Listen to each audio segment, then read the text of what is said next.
Hello, ladies and gentlemen. Welcome to Anime Watch Club, a bi-weekly group discussion and review where the hosts of the What Do You Say Anime podcast nominate and vote on shows either we haven't seen or shows that will hopefully lead to a great discussion. On today's episode, the bananas of the What Do You Say Anime podcast will be reviewing the 2018 anime original Revue Starlight. Let's meet today's stage girls. Holding position 0 in my heart, we have Jay. Jay, how's it going? Terrible. Go to the next person. Will do. Next up, he is all nine girls tropes into one. We got Kat. Kat, how's it going? What it is, y'all. I am doing great right now here in North Carolina. Glad to have you back, Kat. Great beer. Our first moderator of the night, he recently got sick because of his taste is so bad, he just consumes garbage all day. We got Miles. Miles, how's it going? It's pretty good. I gotta say, I get sick from consuming garbage, but at least I don't enjoy it like you do. Goddamn, do I love this shit. And we got Pat. Yeah, stage. I had to. Yeah, sure. Stage 0, front center. Yay, go Pat. Great start as always. Yeah, we're talking about Revue Starlight, which is an anime from 20. Gosh, why did I close 2018? Why did I close the tab with it open literally a second ago? I believe it is summer 2018.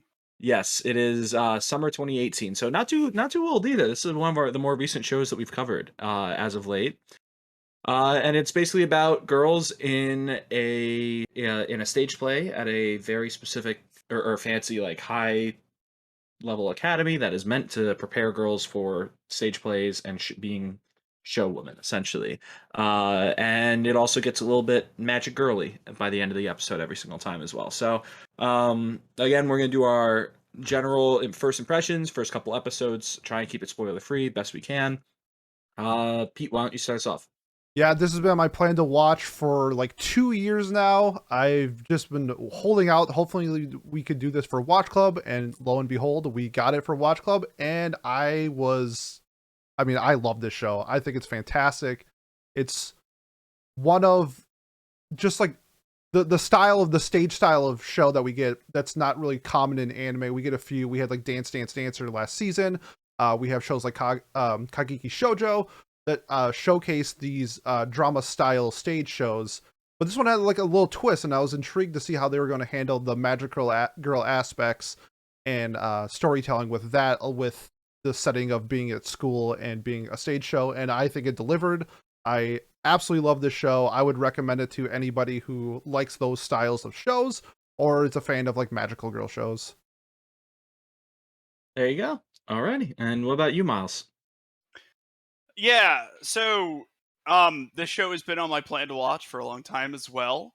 I'm a big fan of a lot of the aesthetic of the show and everything. However, I think the show isn't very good. I don't know. I thought it was a little hard to grasp, but like the mundane stuff was the part that was hard to grasp. The more out there stuff was relatively easy to grasp. I also think that the characters weren't super deep or anything. I thought they were pretty tropey. They didn't really learn any lessons that I viewed as important or like hard to learn or anything along the way, except for like one character, but she's so freaking delusional that I hate her anyway. So like, would I recommend this? I don't know. It's fine. It's got really sick fight scenes and stuff. If you like it, it's like not worth a watch. But like, if you're the type of person who's like, you don't see this and you don't go, ooh, this looks fun, like I wouldn't bother. I think that's a very fair assessment. Kat, what about you? So, this show is not my forte. I'm not a huge fan of magical girl shows. Mainly the main show that is associated with the magical girl genre. Madoka Magica. I rated a 7, while everybody else like raved about it. This show is definitely not up my alley. It showed itself as not being up my alley. Also, it, like, for the first parts of the show, it felt slice of lifey. And it's not my thing, honestly. Like, I if you're into magical girl shows, if you're into having bits of slice of life and bits of like, going back to high school and stuff like that, and if you were in show choir, definitely watch this show. But for everybody else, good. Fair enough. Fair enough. All right, and Jay, what about you? Uh, Honestly, the first couple episodes were a little bit bland, honestly. I enjoyed the sound design quite a bit. There was lot of things aesthetically pleasing, but in my opinion, I think that the show really doesn't come into its own until episode 4. I think, yeah, like the other said, I would recommend to anybody who likes like magical girl stuff or enjoys like the theater in particular, but honestly, if you just want like the fact that there's like good fight scenes and stuff is a plus, but if you want good fight scenes with little substance, you can just go enjoy like, the Fate series or Demon Slayer or literally anything like that and get it more out of it if that's what you're into. So I wouldn't really give it that much put that much as a plus in my opinion. Fair enough. And lastly, on my end, I'm somewhere in the middle between I think the really loving it and the thinking it's very okay. I enjoyed what I watched from it, but I do think it was pretty slow. It was especially at the beginning, it drags out. This was also on my plan to watch for a while as well because I had heard, like, oh, most underrated shows or whatever. Like this was always something that popped up on the list of things that just, for whatever reason didn't gain that much popularity, but is like usually critically pretty well acclaimed. And I now that Miles said it, like I'm thinking about it, and like 6 of the 9 main girls are kind of like the same person or the same motivations with like the slightest of changes, and but not enough to like really make their journey or what they're doing that different, and that makes me like it even, even less than I did before. But I think the music is really good. I really like the lyrics of the music as well. Like, usually follows what they're doing on screen or the themes of the struggles they're going through on screen pretty well. Uh, but I don't know. I wasn't very satisfied by the end of the show either. So I think that's where I stand, at least in a spoiler-free scenario. So I would recommend it for people like people have said, magical girl fans, or people who like theater. I think that they'll get the enjoyment out of it. Um, I don't know. Yeah, it's weird. It's weird to recommend. I wouldn't just like recommend this to anybody though, either for sure, because it was not like that critically incredible that anyone could watch it and get something out of it. So yeah, with that, I think we'll end our spoiler-free section. So going forward, spoilers for the entire show, which I think is pretty relevant as well, because it does twist and turn a little bit, especially near for that final act. But yeah, does anyone want to start us off with our first discussion point? Yeah, I will do so. So the biggest thing that I got drawn into with this show was the writing, and particularly the writing within the premise of the show, where we have these girls creating the Starlight performance at their school while the story itself is Starlight. And to me, how they interwove that connection between the two really is what connected me to the characters, to the themes that they were presenting, and overall just the show itself. So I wanted to get your guys' thoughts on what you thought about the writing in this show, because to me, I view this at a very, very high regard. I think this is one of the best written anime that I have personally watched. I was so entranced by what was happening and what was going on with the show. So Kat, you can take it first.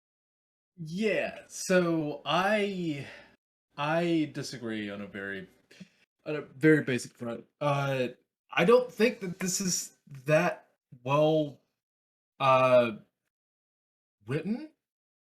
I think that this show reeks of we need to fill time in the first part. And then the second part is where we put stuff in. And yeah, there might be some good hints here and there, because like mainly what it feels like is the first few parts of each episode are, here's what this is, and they say stuff about like goddesses being like important in the first part of the episode. And it's just, and that's all cool and all, but like after a while of them doing this like same type of formula over and over at the beginning, especially after episode 4, it feels like they're trying to build up character, but each character is almost the same. And even though like writing is technically a formula, I just don't think that this formula is it. I would agree that the Personally. characters are the same because they all have the goal of being the top girl. To me personally, I liked how they kind of broke up each girl by the goddesses that were represented in the Starlight play, and how they interwove that with how they like interacted with that character. So like Juna was Fury. She was always trying to be the top star, but it always seemed like she couldn't get there, and she was like more aggressive, it seemed like. And that, I think that really interwove with the characters themselves. Any other guys have any comments on the writing? Well, did they really show the whole play though that they were fine? I didn't.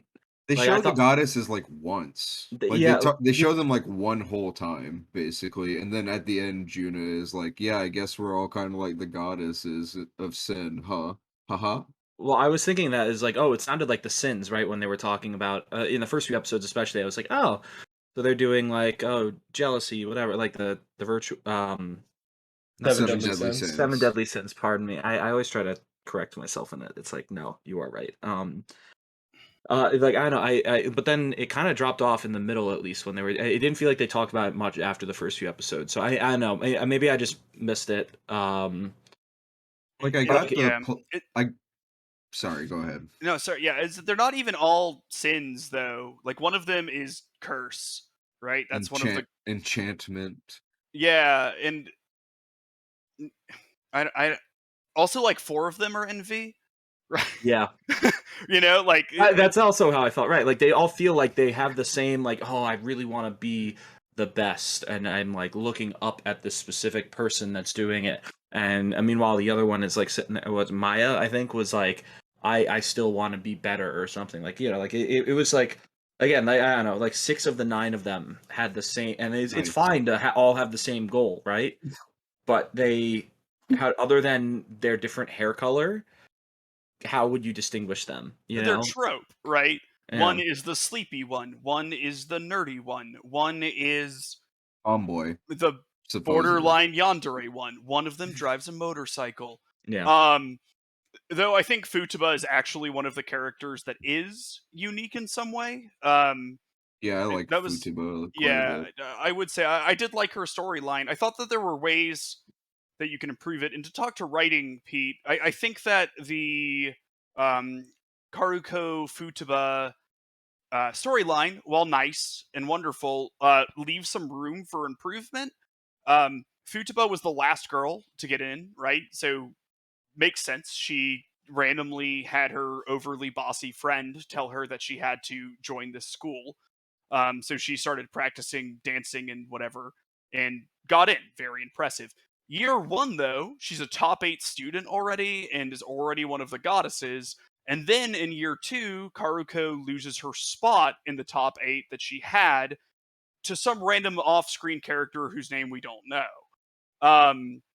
And never gets mentioned, and you don't even see them lose their spot when she gets it back at the end. Having Futaba take that spot, I thought would be like way more interesting because it would make sense for Futaba not to make it the first year as a goddess. And Karuko, you know, as calculating as she was about like where she belongs and like how much effort she put into any stuff, would probably have never thought Futaba is trying really hard to supplant me. And that, to me, it would have just made their entire conflict. Karuko would have still been wrong, but she wouldn't have been so insanely irrationally wrong. You know, she, like, I could understand why she would be more upset to learn that her friend was practicing behind her back if that took something away from her, but it didn't. Some random girl she never talks to took her spot. And so, like, there are other examples of this, but to me, that's one of the areas where I think the writing could be improved upon the most. I don't know if anyone has thoughts, if I'm missing something that would ruin, but, that's just an idea. None for me. Okay. Well, Oh, go ahead. I was just say I agree with you on that because I don't know, when we were watching it, or when I was watching it, I was talking to you about it, and you were like, you had thought initially that this was part of the flashback or whatever, or that she had never had the role in the first place, or no, that you thought that it was the way that you wanted it to be, right? Where she took the spot from her to justify the reaction, I think, and that's where I think that the whole time loop part didn't that caught me off guard, and it was like, oh, that's cool, like she's reliving the same year over and over again. Banana lady, whatever, banana cat, fuck, she it's up. Yeah. Hey cat, no, I feel like that whole time loop was just very random. It didn't feel like what was the point of it, why is she living in this time loop when she could just be living in the next year, or she could have done pretty much anything she wanted with her powers, right? Like, or whatever, because, like, for whatever reason too, they're magical and they have this system where they basically get the Dragon Balls right at the end. Like, how does that? I don't know. I'm just so confused. I think she's just an irrational teenager who wants to live out her best life, and her best life was that moment. That's kind of like what I got from it. I mean, we saw the same thing happen in Bunny Girl Senpai, like. Yeah, and I was completely uncritical about that. So. She had something to gain from that, though. She was actually going to lose something. I can't believe I'm coming to Bunny Girl Senpai's defense here. Yeah. But little freshman girl wanted to get something she didn't have, and didn't have an opportunity to get any more if she let time continue. Right. None of that is true for Banana. None of it. She also framed it as protecting people, which is like, from what? Failure, I guess. She's a psychopath. Not being able, From not being I able understand. to Yes, achieve a better. She's not logical in her sense. Play. She is a psychopath, Pete. The show doesn't frame her at all like a psychopath. One girl finds out that she's been living a time loop for a frickin' millennia and is like, yeah, okay. Can I just say there is one thing that the show should kind of zoom in on a little bit, but you only get if you freeze frame. Apparently there is some added stuff with the goddesses. Whenever they're reading the book, if you freeze frame, you can see there's a passage from the book that says, "The star remembers it all. When fury was passion, when curse was faith, when escape was bravery, when jealousy was affection, when despair was hope, when arrogance was pride. The star remembers it all, together with its twinkles." I guess it would probably be shine in the Okay, English so that's like dub. foreshadowing their character arcs. Yeah, more or less. Okay. Cool. Yeah. But again, I wish they would kind of like actually go over it in the show, I guess, and not just save it as like an Easter egg.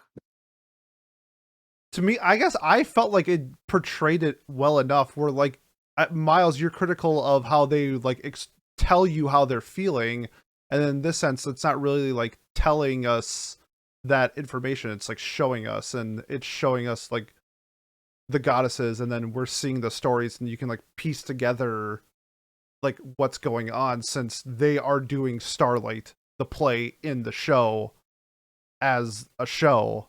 Like, to me, I found it like it was like really easy to connect those pieces. Yeah. We don't know what the play Starlight is. How do you connect with what are the themes of Starlight other than loss, the one thing that they tell us 43 times? Well, Things have more than... you find out after the 99th performance what Starlight is. Like, they show you what Starlight is, like the themes of Starlight, the two friends chasing after the star for their wishes, the 6 goddesses like trying to stop them, each one. How? Why? Well, they don't want the wish granted, the goddesses. Why? I don't know, but that's an important question. It's just like, I don't know, that it's part of like the story, I guess. It's just like there are 6 goddesses who are protecting the star, and they don't want these two random people to get their wish granted. So on one hand, I accept that it is fine to accept that at face value. On the other hand, if you're going to call something 10 out of 10 writing, basic character motivation should be laid out. Especially if you're drawing an analogy to something. Okay, to me, I felt like it was laid out. Okay, then what were the motivation of the goddesses?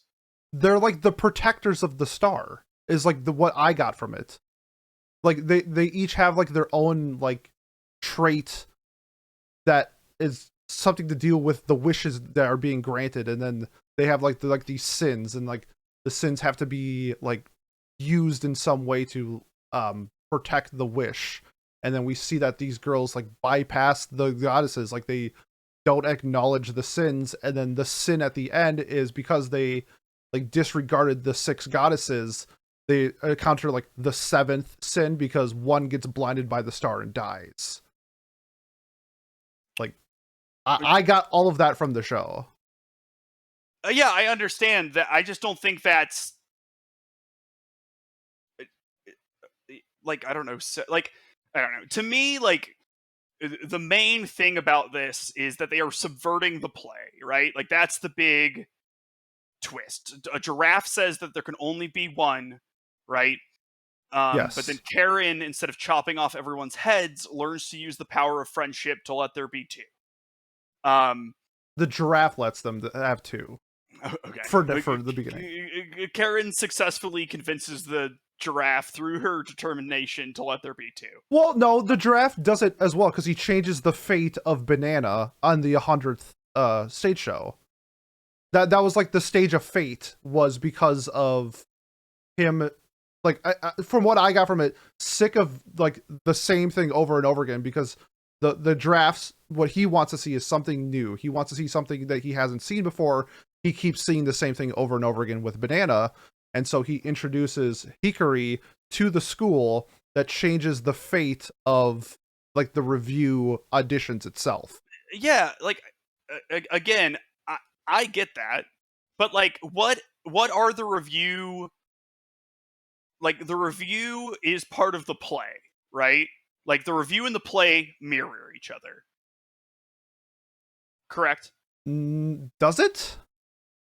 That was the whole point you were making, right? That the reviews and Starlight are the review auditions? The thing they're doing, the whole process. So the review auditions is the competition for the top star.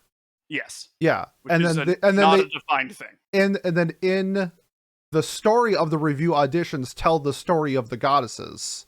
And then they also tell the story of Starlight between Claire and Flora at the end with Hikari and Karin. Are we on the same page? I feel like we're just on like different pages right now. I think we're on the same page. Let's hear from someone else while we sort ourselves out. Does anyone have anything else to say? I was enjoying trying to hear the two sides come to a consensus. Okay. So I was also, honestly. Okay. Just trying to untie that knot. So here, let me try to lay out my position a little bit clearer. Okay. Right. Karen is trying to subvert the ending of Starlight so that whatever the two main characters are can like be together at the end, as opposed to one of them being imprisoned in the tower. Right. So yeah, in a sense, yes. Yes. Okay. Because what's her name gets imprisoned in the basement, which is a place you could just walk to in the school, and so that's how I'm saying it's mirroring Starlight. Like the review is their Starlight. That's like the entire point. Because Karen wants to make these changes, she wants to be subversive so that people yell at her on the internet who are fans of the Starlight source material, right? She wants to subvert people's expectations, and which I think is a completely fine thing to do. One of my favorite anime pieces of whatever the thing we watch is cinema is The Tale of Princess Kaguya by Studio Ghibli, which does that very thing. It subverts a very well-known tale. The issue to me comes that there is no real life analog to what they are doing here that mirrors their personal problem. The review and the play mirror each other, and in some ways the characters of the play mirror the personal issues that the girls are having. Yes. However, there is no top star in reality. There's no single thing that they're fighting for. Two people lead the play. There are like 8 lead roles. There's like 2 top bill roles. They're gonna do it again next year. They did it before the year before. It's not. I just don't understand what the point of the top star role is when it's not tied to anything. Okay, we talked about this before the episode, and I think it's more of you're viewing it from the audience looking at the stage actors and not the stage actors viewing it from their perspective. Because how I viewed it was, yes, like the play itself is like a team aspect, that it's not about one person. However, to them, being the top person in their group or whatever, like means something. It's, take for like baseball anime, for instance, that it's a team game with 9 people, but you have the ace, like you have like this ace player. And that's how I viewed it. The number 1 ranked review audition person is the ace of their team. So and that means something. Okay. And that means something to them, where if from our perspective, it's all the same. Like they're all just stage actors. So like the meaning is like, does Starlight have 2? I think you like caught up on that. Starlight itself has 2 lead roles, and that is important. But the lead, like being number 1 in the audition, means something as well. It's not just about being a lead actor in Starlight. It's about being the best actor in your group. But how is that determined? That's just not how reality works. I know, they're fighting with a giraffe manager. Like it's okay. No, again, this is, and I apologize, Tyler. This is a Tyler argument.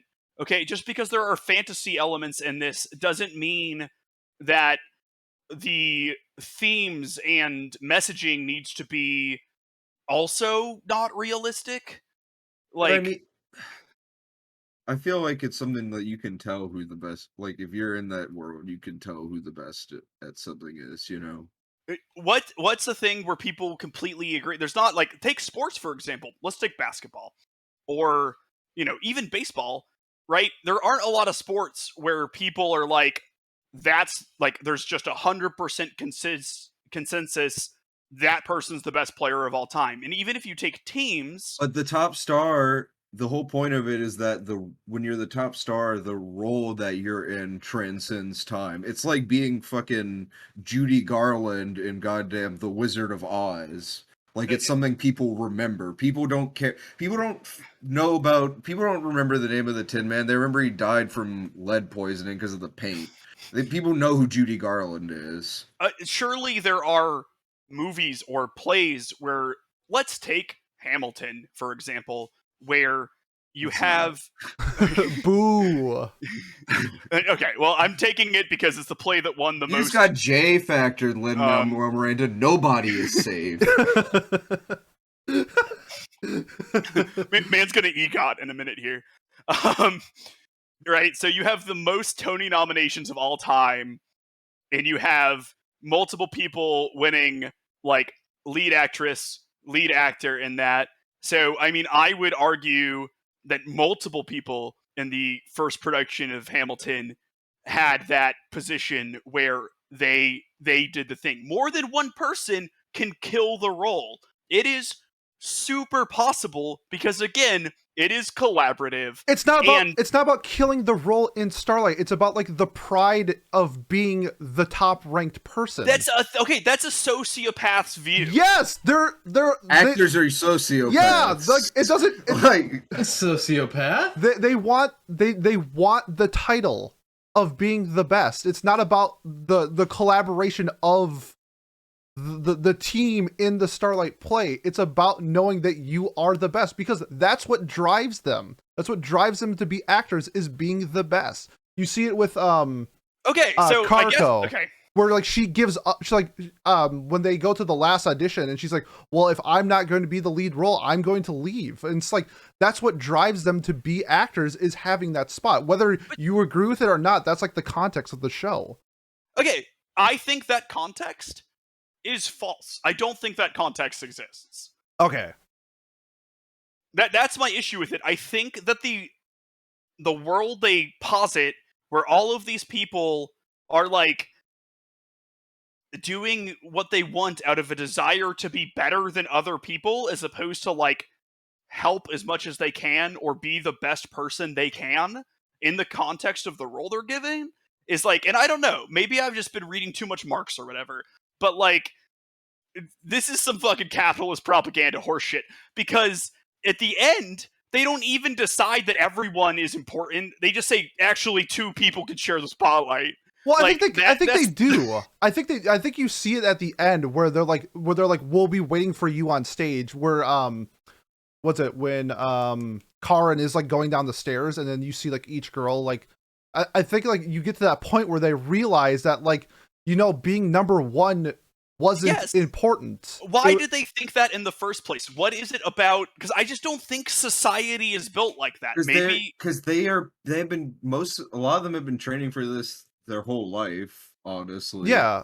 A sports analogy, so doing it. It's like Olympians almost, or something like that. You know, Olympians, like the people who are more satisfied with getting like a bronze medal than a silver medal because they were that close to being number one and didn't get it. And you see it with Claudine, where, and this goes for the other girls. What if you grew up your entire life being the best at this, like this skill? Your entire life, you are the best. And then you get to this school, and you know what? Now somebody else is better than you, and it like changes your mindset. Like you have like these different, like, I need to be number one. Like, I'm not number one anymore. How do I get to be number one? And you get really selfish, and you do really bad things sometimes. And I think you see that with these characters. I think it's like presented wonderfully. No, these people don't exist. No one like this. I've never met a human being like this. I have. Ever in my life. Okay, well, I'm so sorry.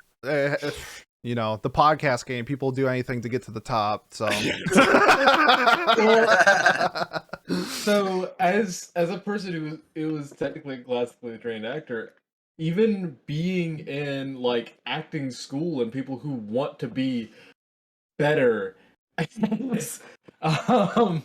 as an actor, they normally don't like just point at like just push to be at the top. They normally work with other people to get to the top. Like they don't try and grab somebody down.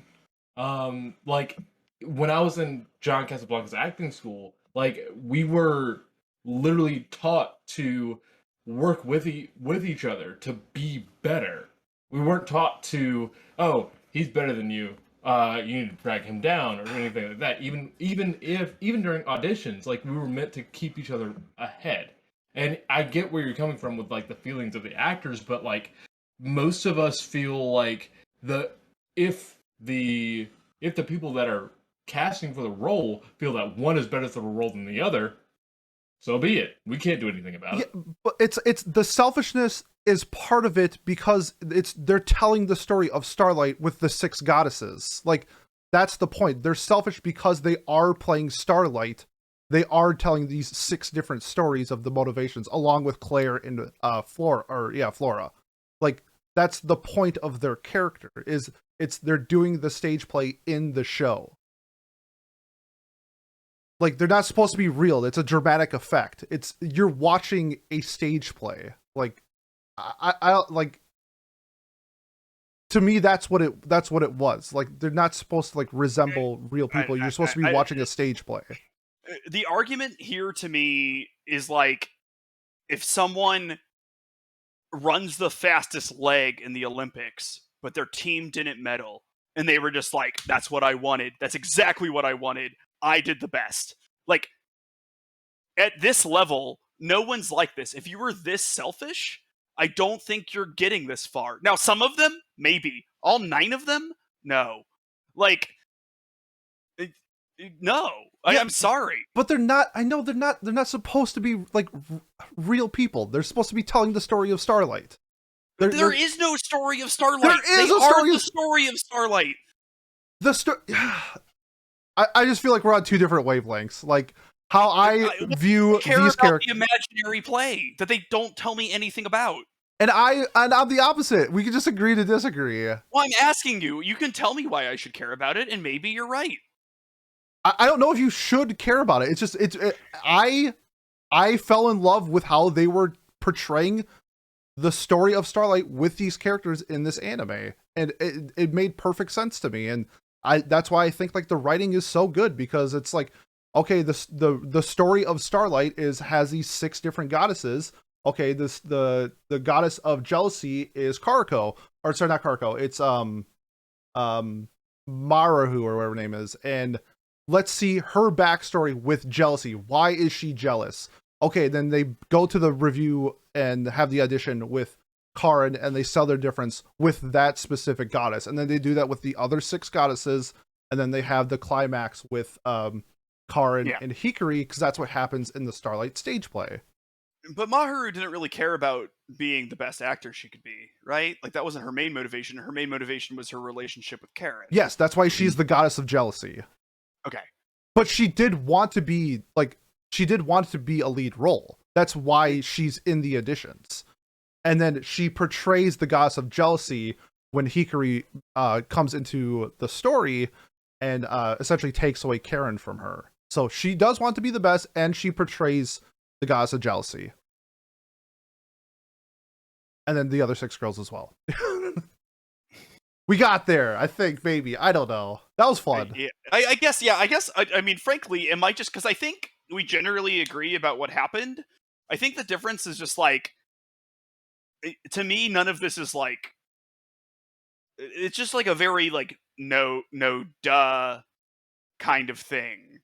Like the power of friendship, or like being a team is more important than being like yourself, or whatever. Well, no, not that, but like, okay. People, like, I mean, that's essentially, but not than being yourself, than like being selfish, right? Yeah. Like being a team, bringing what your individual skill set is, as the little passage that Jay talked about did, right? Where it talks about the positive attributes that they bring to the team or whatever, is like, but like, to me, it just feels weird to have to learn that lesson. Not ever, but don't we learn that in like first grade or something? Yeah, but like that's not the story they're trying to portray, though. Like they're not trying to like tell you that you should know this from first grade. It's like the 7 deadly sins or something like that, where like, yeah, you know, greed is bad and all this stuff. Like you already know that, but then how do we visualize greed in an anime? And that's what they did here. How do we visualize the goddess of jealousy? How do we visualize the goddess of arrogance? And they did that with the characters during the review auditions. And that's how I feel like they are visualizing the point of the show. So I feel like, I think when I went to when I was trying to explain this to one of my friends who doesn't watch anime earlier, I think I did a pretty decent job with this.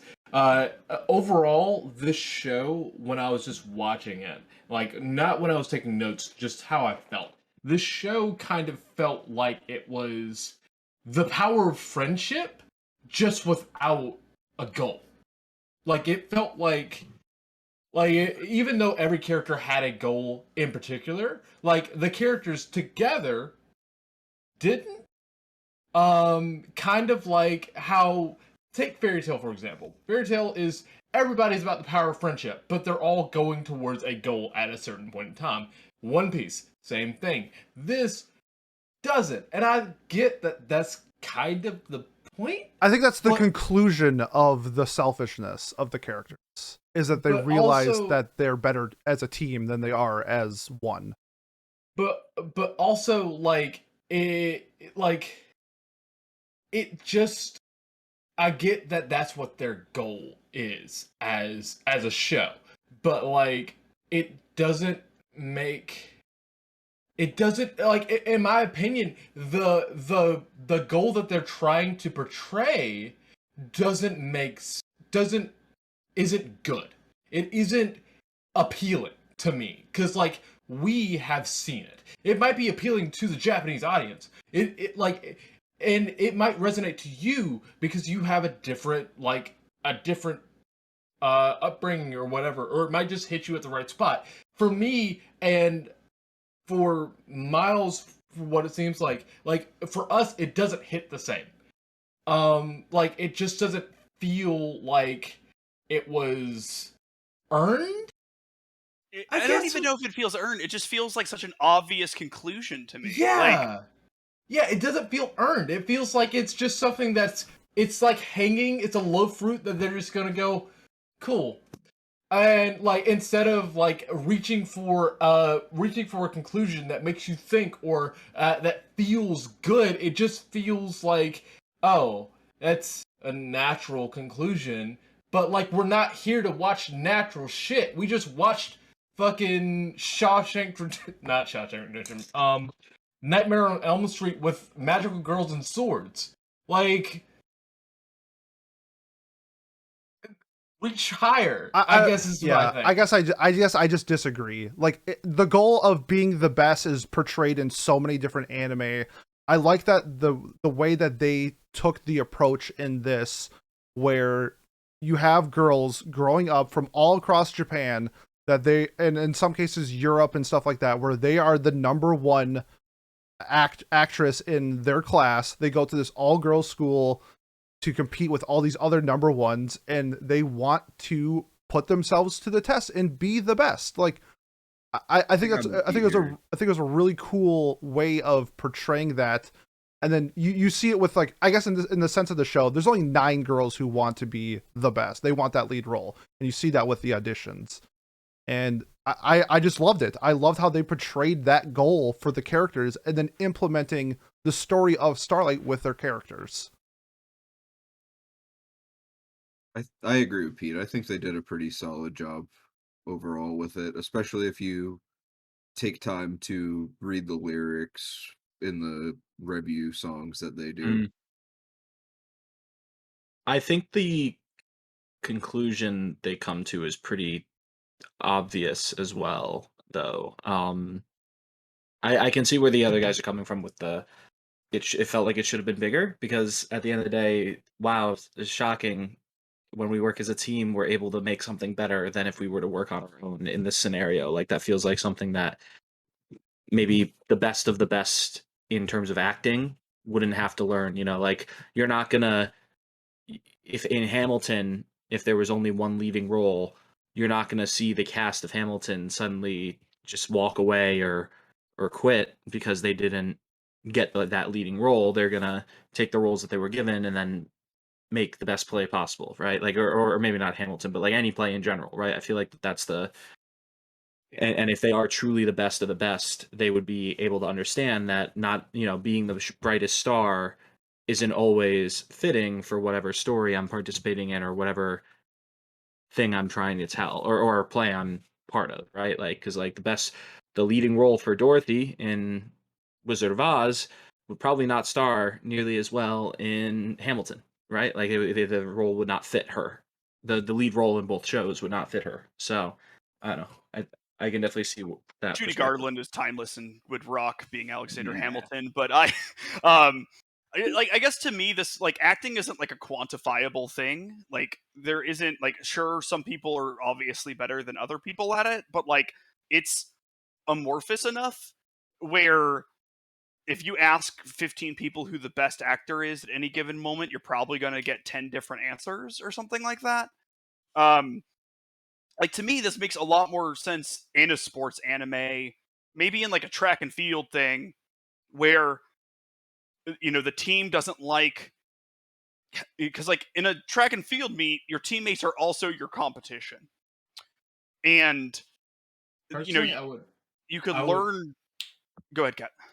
Personally, I would go with like more tennis than anything else because there's a lot of like bladed instruments and like you can kind of like argue that swinging with a tennis racket would be closer to swinging a sword. I didn't mean to fit. Like, I don't have an issue with the imagery they used for the stage play or anything. I'm talking about as far as the themes go, right? Like a Where, relay race, like a 4x100, and right? even if it was like the lesson could be like, like you don't want to help this other person train because they could potentially beat you, right? But You want your team to win. but you like learn that like if they're doing better, they'll also push you, and it's like a commutative thing. And like if everyone's by themselves, they don't do better. For this, a change they made from the stage play to this was in this, all the girls are generally friendly with each other. And they help each other out and they train with each other and they do all of that while this competition is going on. So in some ways it feels like they just already knew the lesson. And then, but like in the stage play, they're all very mean to each other, except for their like partner clique, basically. They're a lot more selfish. That is displayed more often. I guess maybe part of it is not that like people like this don't exist, but these characters don't seem like the type of people who are socio like a neurotic obsession with being the best. They don't They feel don't seem like that. high schoolers. They seem is like high basically what you're saying. schoolers. They just no. That's not what I'm saying. What I'm saying is that they don't seem like they have a obsession with being the best to the point where they are happy to take away everyone else's happiness to achieve it. Okay, I want to do a counterpoint to this because I get what you were saying, and it's sort of like they have like this whole other personality when they are in these like auditions where they're not the person that you saw on screen from before. And since we're doing sports analogies, let's continue with it. Yeah, it could be like game mode, right? Yeah, exactly. I've had people like my best friends or whatever, like nicest people in the world. But when we were playing like basketball, like 5-on-5 basketball, like if I fucked up, like they would call me out and like be like don't take that shot. Like what are you doing? Like I'm like, whoa, why are you like getting in my face? It's like this game, game mode, game face. It's time when the lights are on. It's serious mode, and I got that from this. I thought it was like a perfect like portrayal of that the competitiveness in them, the drive to be number one. Because when you're in school taking notes for math class, like you don't need to portray that person that you are, that you want to be the best, because it doesn't make sense in the context. But when it's game time, it's everything's on the line. Then I just loved it. I love the portrayal.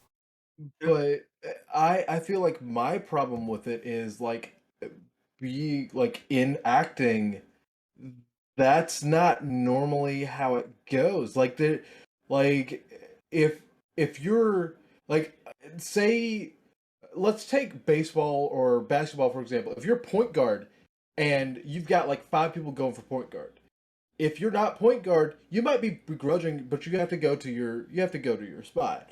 But in acting, like there are people that go to different spots, and there are people that purposefully like don't go for the main shot, and they go for like the main villain. And you see that in the show. There are only 9 girls out of their entire class that are going for this. The other girls are content with doing other things. You see that with Banana at some points where she doesn't want to be the lead role. She wants to do like the production. You see that with like those 2 girls as well.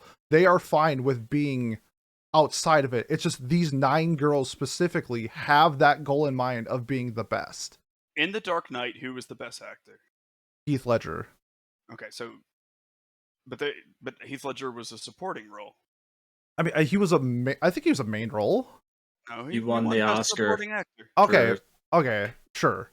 But like that's not like that's besides the point, because what this story is trying to portray is the story of Starlight. And it's not about like what's real and these girls or whatever. It's the girls portraying the stage play of Starlight in the anime. Okay, then I guess my issue with it is that it has no connection Reality. to reality. Yeah, it's just they're just using the analogies that we all use, the track and field analogy that we use, the baseball analogy that we use, and then they did it with stage play. But it uses the worst analogy for it. I a gazillion % disagree. I just think it's incredible how they told that style of story with implementing the stage play of Starlight with the characters. Okay. I just don't know what about Starlight to you is a story worth telling. We don't even know. I don't even know what it was, to be honest. I don't know what the Starlight story was because I was sitting there like getting only bits and pieces of it. We never saw them do like the whole play. We never like saw them practice any specific parts of the play. We just have to like piece it together ourselves, I guess. I think that's fine. I couldn't at all. Okay, I could. So he said like the only part that she said like the whole play at the end multiple times. The whole play, besides for the goddess part, basically. That's. But the goddess part got reinforced with the cast. The goddess part literally got brought up 35 seconds before they get into the place where Hikari is. And literally, Junya stood right in your fucking face and said, "Hey, we're the goddesses, by the way. We're the goddesses. We're literally in the tower right now." Like, I'm sorry if you didn't get it, but it was very obvious. Wait, what role in the story what action did the goddess of envy do in the story to make her envious? They're just goddesses that were they say in the fucking there story, is no envy goddess, by the way. Whatever. They literally say that they were imprisoned long ago for something that they don't even remember. They're just there to be like metaphorical shit, basically. Yeah, okay, you can't so to me this is saying like we are drawing this metaphor and trust us, it's a metaphor. Because they're establishing both sides of the metaphor as being the same thing at the same time. Do you see what I'm saying? Because there's nothing to anchor us to that, because the first time we hear about the goddesses in anything, they're telling us it's a metaphor for what's happening. Per what you just said. Yeah, is that like bad though? Like, yes, that's terrible writing. I don't have an issue with that at all. Yeah, I don't have an issue with it either. I made up a play and it's a metaphor for what's happening. They didn't make up a play. They did. Starlight. It's a made up play. Yeah, but like in the context of the show, it's not made up. I don't get like the point you're trying to make. What? Nothing ever is made up.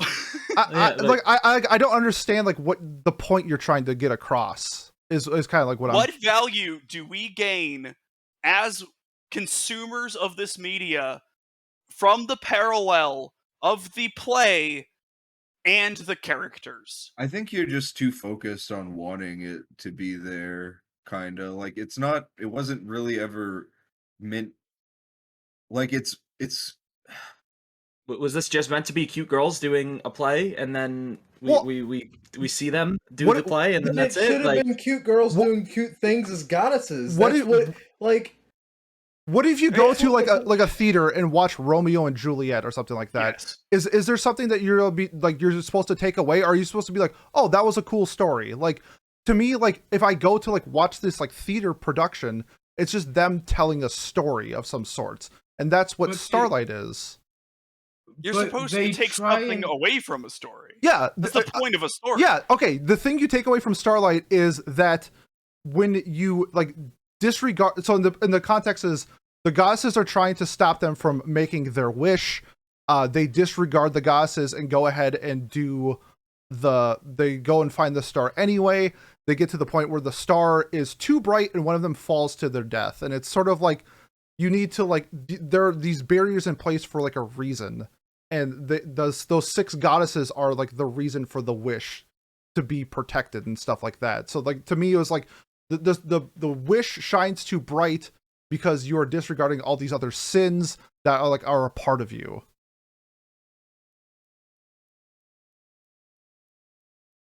It's just like they got too one of them got too greedy for wanting this wish granted, that one of them fell to their death because they were negligent of the threats around them. I don't think they die. I think they get imprisoned. No, but yeah. one of them dies. Yeah.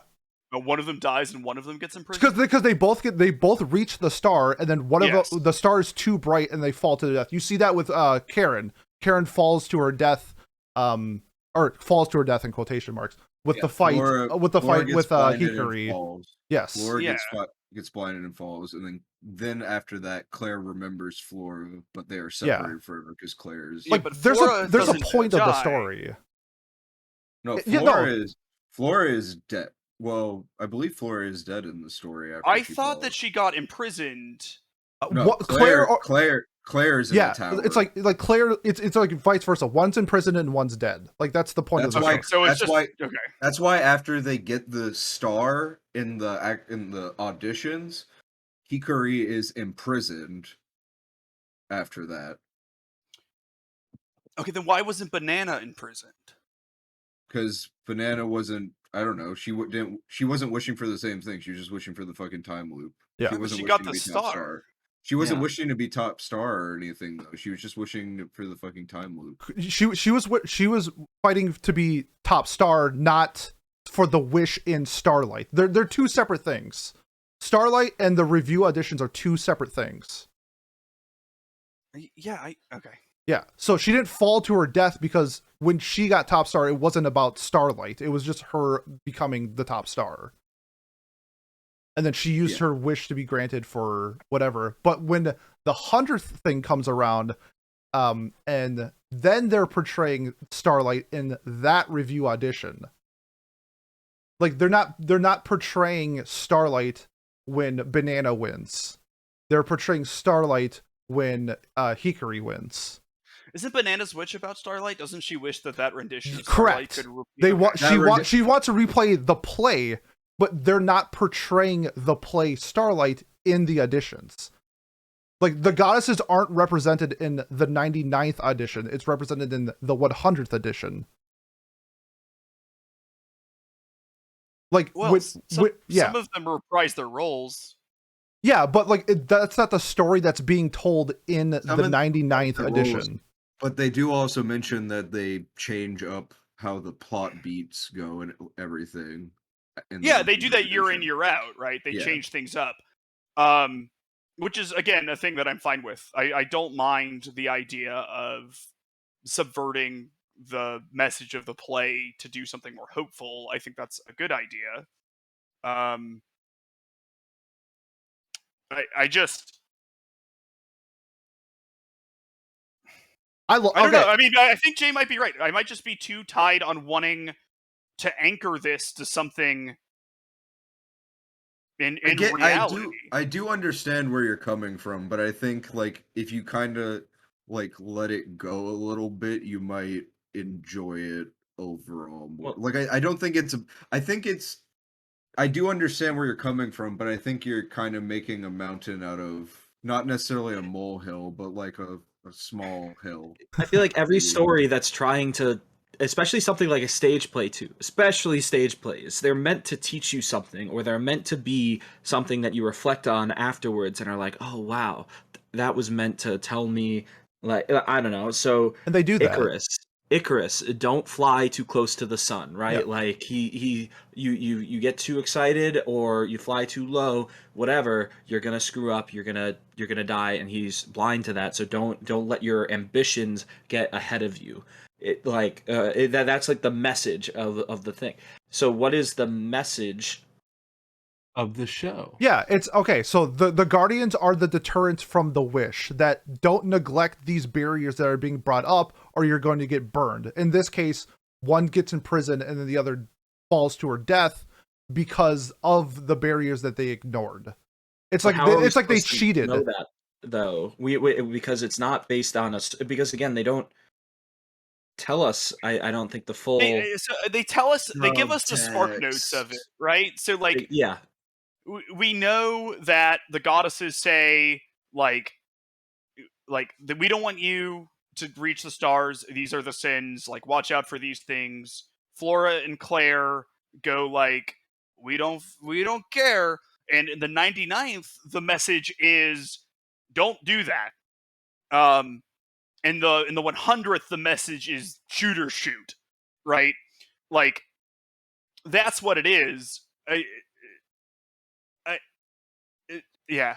I guess I don't know. I like yeah. I think I just need something to anchor it to like their reality. Like maybe a teacher that was pitting them against each other or something. Like something that made That is this present in the stage play, by the way. There are multiple teachers present in the stage play, not just the one. The giraffe is a composite character of them, more or less. that makes Like so much sense. There's like a whole headmaster and stuff like that in the stage play. Do they pit them against each other? Yes. Okay. But the giraffe is meant to, I mean, at the end, he literally turns to the audience and says, you watching this is the reason why they're doing this, basically. Yes, I know. It's the same. Okay, so like my literal favorite piece of media ever does this exact same thing. It just put in a lot more work for it, in my opinion, and maybe that's why I'm salty about it. Like, So It's not you and Echo. so basically what you're saying is that this show is the worst version of either like medium that it is like based on, or that it's branched off of. it sounds like I would enjoy the stage play more from what I've heard about it. I think that's the point. I think that's literally the point. And I hate it. I hate it more. I arguably hate that fact more than I think you do. I get why they like Japan doesn't want to make their waifus unlikable, right? So they like niced them up, and added some more character depth to them, which is certainly something that I would like about the anime more. From my understanding, the backstories aren't quite as delved into, as in the stage play. I think that I don't know. Maybe I'm gonna say I think Jay's probably right. Like if we had like I'm just like not willing to make the leap. Like I understand that it's true, but the giraffe being a composite character makes a lot of sense, and I think makes the overall thing better. I just wish that they had established some of these things in any way. I think that you're right. They're easy leaps to make. I guess I would just rather not do the leaping, and I don't know what that means. Let's we've talked a lot, so let's move on to our final thoughts. You can throw in your best girl in there if you'd like. Pete, what have you got for a final score? First for best girl, I'm gonna give it up to Banana. I love that she was a absolute psychopath, and I love the Banana Nice jokes that they made. It never got old. I love that everything she did revolved around a banana. I like that her name is essentially Big Banana or Giant Banana. Everything about that, loved her. Worst girl goes to Karuko. She's just a selfish bitch, and she's gonna get one up by Futaba. Second best girl because she owns a motorcycle. Overall, I thought the show was fantastic. I love the themes. I love the writing. I love the cast. This is one of those shows where I was encapsulated by anything that they did. I think some people had issues with the pacing. I didn't. I feel like I could watch like another 64 episodes of the show. I thoroughly enjoyed it. I think it could be a 10 after I watch the movie to get some like final closure, but since I haven't seen the movie yet, I'm gonna give it a resting 9 with the possibility of being a 10 after I watch the movie. So a 9 for my rating. All right, Miles, what about you? Come back to me. I have a lot of thoughts in my head. Kat. Well, I also have a lot of thoughts in my head, but I can express them. So best girl, starting off with that is I am going to choose Karen because she seems a little bit more fleshed out. The other best girl that I was thinking of was Futaba. But when she was Karen, she was just like she was one of the main reasons why I would pay more attention. Like I was paying attention, I was writing notes. But like Karen was the reason why I would actually, kind of get into the show when she was on screen. But the thing is about this show after like before our discussion, I wasn't like impressed with it. I didn't I wasn't really like, oh, this show's great. This show made me feel like it almost felt like a Seven show that dropped the ball a little too much. And like that made it a 6. And then I thought about it a little bit more. And then that made it a 5. And then I talked with you guys about it. And now my final score is a 4 out of 10. And so yeah. Cause Jesus. now I have realized that this show is the worst medium to consume this media. Because there's a game that we could get into. Sure, I'll waste money on it, but at least I'll have fun. And then there's a screenplay, a literal screenplay that I could watch, that I could get a better story out of. Mm. This show is the worst medium that I could have consumed this media on. That's why it's a 4. Fair enough. All right, Jay, what about you? Honestly, the first 2 episodes, I was kind of not feeling it, and then I thought the 3rd episode was like complete gas. And then after that, I thought it was pretty solid overall. Like, I enjoyed myself. I thought the music was really solid. The animation during the reviews was really good. That's obviously where all the budget went into, but like Pete told me before, they didn't really need a lot of budget for other stuff because it was mostly like dialogue and whatnot. Now, granted, some of it probably could have been cut for more exposition, in my opinion, like more kind of explaining the story or the school, stuff like that. But that's just the type of person I am. I'm a big world building guy. Not everything needs to get bogged down in world building, and I accept that. My best girl, I gotta give it to first of her class, Maya Tendo. She was fucking awesome. Her gratuitous English at the end of every review was excellent. I truly loved it. And second best girl, I gotta give it to the giraffe, just because voiced by Kinjiro Suda. Love it. Just love his dub voice was solid too. I enjoyed that. And you know what? Honestly, hearing the complaints other people had about the show made me think about it more and actually made me kind of appreciate it more. Um, I think that the show is definitely a product of being a gacha, and it shows in how the aesthetic is. It's kind of carried by its aesthetic in some ways, like the hard ass "I am reborn" screen that is just so frickin' hard. So hard. yeah. Yeah, it was great. I just loved it, and that honestly, the "I am reborn" screen gave it a whole extra point for me. So I am going to go ahead and rate it an 8. They Let's gave me a go. whole ass point too. Let's go. Honestly. An 8. All right, Miles, are you ready? Yeah. Okay, so as we were talking about the stage play and how they subvert the expectations of Starlight in the show where they put on Starlight, I thought, what if the anime is subverting our expectations of the stage play, and that these were intentional decisions based on an audience that they might have assumed had seen the stage play before. And I have no idea if that's true or not, but I can't stop thinking of that idea, and I really like it. I think Pete and Jay made some good points. I think a lot of my criticism is based off of me maybe trying to fit like a square peg into like a round hole or something. Not everything has to be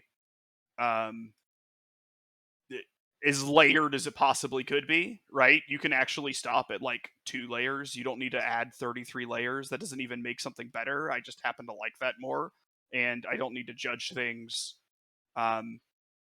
for not doing that. So I am going through my own personal growth arc through this episode. And while I would much rather watch Utna, by the way, Jay. And while I still don't think the writing for the show is like A tier, let alone like S tier. I think it's okay. I'm gonna give the show a 7, and go to watch the movie and then move it up or down a point depending on what I think of that, or keep it at a 7. I can do whatever the hell I want. Yes, Your you can, list. because it is your list. Yeah, and then lastly for me, I think I don't know, I liked all the characters pretty evenly, Oh and yeah, I maybe that's forgot to a do the thing. Sorry. yeah. What have you got, real quick? Maya Tendo, best girl, really hits my sort of aesthetic. I like people who are good at things and in charge, and they know it. Worst girl is a banana because she is a sociopath Ooh. and had the power of God and completely misused it like an idiot. And So, yet you love, Not and yet you banana love, nice, and Miles. yet you love Haruhi. That's crazy. Haruhi doesn't know she has the power of God. That's different. Yeah.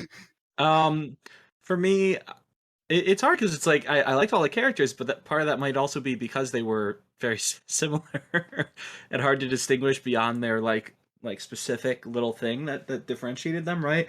Um, I guess yeah, I'd have to go with Maya as well. Like Miles said, she definitely hits the boxes of like yeah, strong, in charge, confident. Um, I also I don't know, I thought she was it was cool to see that not only does she know she's the best, but she wants to be better. I think that's something that anyone should strive to be. Worst girl, I don't know. I guess Karuko because she's a brat, Karako is my worst girl as well. but like also she's kind of meant to be, right? Like she's supposed to be the brat. That's the whole story around her. So I don't know. Maybe Claudine. But Claudine's funny because she speaks in French sometimes, so maybe not. I don't know. It's Yeah. kind of it's like again, there's I so like plotting. the I, little differences between all like out of the 9 characters, if they were like put on a point graph, it would almost be a straight line for me. Like it's very little change between my liking or disliking of the characters, I'd say. Um, I don't know. I get frustrated when something that comes off, especially something that's being done is meant to be a stage play, and it's supposed to have this. Most stage plays, or when you think back to like the most famous ones, at least, especially like anything from Shakespeare, anything that is like Hamilton, they all have a deeper message, right? They all have like a deeper meaning, and the fact that I wasn't able to really get the deeper meaning in the show frustrated the shit out of me. And even after this discussion, I'm still frustrated by the fact that we don't have that consensus or that general agreement on what is the deeper meaning. So I think that that's weird because this felt like a show that was trying to be deep. It felt like a show that was trying to like tell a story, but then the fact that it didn't make that clear enough, I think it, especially again, like I trust all of us here to be like pretty critical and pretty intelligent enough to figure something out like this. The fact that so many of us were so confused on it, like I think is a reflection more on the show than it is on us, unless like Miles said, we're missing something because we were supposed to have seen the screenplay or the play itself first or something. And then in that case, then that's not really fair, but I don't care. So and also I don't think I should care because it was presented to me this way. So I think a 7 out of 10 is a fair score for it. Because like we've talked about, the music's really good. The fight scenes are pretty cool. I don't usually really give a shit about that stuff, but they were fun enough. I liked the idea that they when they lose their cape or whatever is when they like die or when they've lost the fight. I thought that was fun. Um, the the acting was solid all around. The production was pretty solid all around too. Even the parts that we said like, oh, they spent all their budget on the fights. The rest of it wasn't like bad either. It was just them sitting around talking. So it is what it is. yeah. I think 7 out of 10 is pretty fitting for the show. I think I started at a 6. Or no, I think I went back and forth. I don't know. I'm somewhere in between there. I'm curious what the movie would do, but at the same time, I'm not that eager to watch it because I felt unsatisfied with the ending, but also not wanting more like I did with, let's say, like beyond what's the show that we always talk about, not Beyond the Boundary, Funny Girl the, Senpai. well yeah, so well that's a good example of one, but like like the movie felt like it was Madoka Magica. necessary. Madoka, another one. Like those two are great examples where it's like you need to watch the movie to feel like the story is complete. Or another season of that show about the freaking different elements or materials. What's why is it Avatar? Grimgar? No. No, well, Grimgar is a great example too, but no, it's why am I not Princess Principal? Oh, no. The gym one, right? the gem House one? of no Yes, Kuni? yes, Land of the thank you. Lustrous? Yeah, okay. Land of the Lustrous. That's the name. Oh. Thank you. Beyond the Boundary, Land of the Lustrous. Like the names kind of like blow Yeah. the same way. Mhm. That's the one that where it's like, oh, I want to see more, and I'm frustrated that I don't see more. I'm not frustrated in this case that I'm not seeing more, even though I feel like I should. If the movie really is that, which it's so highly rated too, like it feels like something that should be like imperative to understand this story, but I don't see how it could be, at least with the way that this season ended. So I don't know. We'll have to see. But yeah, so 7 out of 10. The average score for us averages out to a even 7.0, which is 0.65 points lower than the average on Mal. So I think we evened out pretty well, considering it was only 5 of us voting today as well on scores. And yeah, why don't we talk about what we're watching 2 weeks from now on I believe the 8th of August, Miles. Yeah, so it has been a roller coaster of a thing. We had our first like super tie, and then we brought it down to like how individual votes went, and then I counted those votes incorrectly by accident, but took the time during this to go back and recount them using like a checklist and stuff. So next week we will be watching Kaiba. So I should put all my manga away then for Kageki Shoujo? You should. I apologize. I put it in the chat. I see Pat looks confused. I counted it wrong. It was 401 as opposed to 320. Which comes out to the same amount of points. So, Kageki Shoujo tied for the lead, so it will be getting. We're gonna give it 2 legacy points for this. And then, so it'll be like an extra second place, and then in third place was a tie between Baystars and Escaflowne, which were actually pretty close to winning themselves. And Memories was honestly just behind that. We had like a really tight race this time. So that is what we're doing. I'll just re-up Kageki Shoujo. You're re-upping Kageki Shoujo. Okay. Damn, I have to take that off my watching list and put it back on plan to watch. Let's do that. Who's next? Pete, what do you have for us? I'm gonna stick with the theme since this was kind of like a cult classic, under the radar, underrated show, considered by a lot of people. I think I'm gonna keep with that theme for my nomination, and I hope Haz is gonna like this one. I'm going to nominate bottom tier character Tomozaki-kun. Ooh, okay. I know that shit. Bottom tier character Nozaki-kun. There we go. Kat, what about you? On the other hand, I am not going to be sticking with that theme, and I'm going to go to a theme of shows that are pretty highly debated about. Just more controversial than anything else, especially with one of our youngest guests on the show. I'm going to nominate Attack on Titan. No, because I would never do that to our guests. The Melancholy of Haruhi Suzumiya. Oh, baby. Oh, that's spicy. Got my first place vote. There we go. Finally, I forced myself to watch that. Yeah, no, I'll re-up Escaflowne. Did pretty well, and it would be a pretty cool movie to talk about, I think, based on what we've seen so far. So, or what we know about it. So yeah. Season 2, because it has like a 7. The what? Oh, I accidentally linked I need to get it's like the second season of Haruhi is very lowly rated because people can't stand watching the same episode 8 times in a row because they're cowards. Mhm. But Haruhi, okay. I'm gonna go ahead and nominate High Score Girl. Ooh, Okay. nice. Trying to steal the Has vote. It's There, I guess. I think I got my first place vote. okay.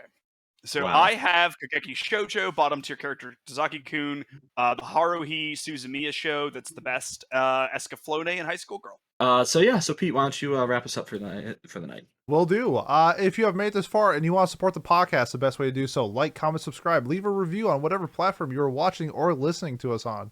Next week, we'll do some form of anime episode. I haven't decided yet, but don't worry, there'll be content coming out on Monday. Otherwise, if you are here for Watch Club, in 2 weeks, we will be watching Kaiba. Thanks, and we'll see you next time. Peace.